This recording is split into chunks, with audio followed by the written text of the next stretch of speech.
So you can build some relationships, some pattern.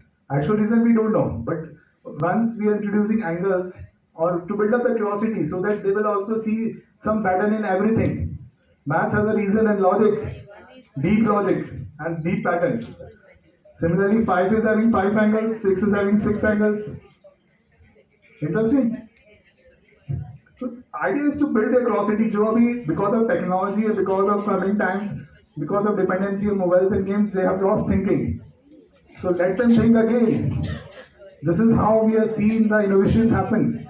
Why? Once they start questioning in the right direction, you will see the new things happen. You see, India में इतने users हैं, lakhs, millions users are there, mobile users. But still, जितनी भी new apps आती है, they are coming from 9 को twist कर दिया. This is what I said. Like it is not the normal way. And interesting, zero is having zero angle, right?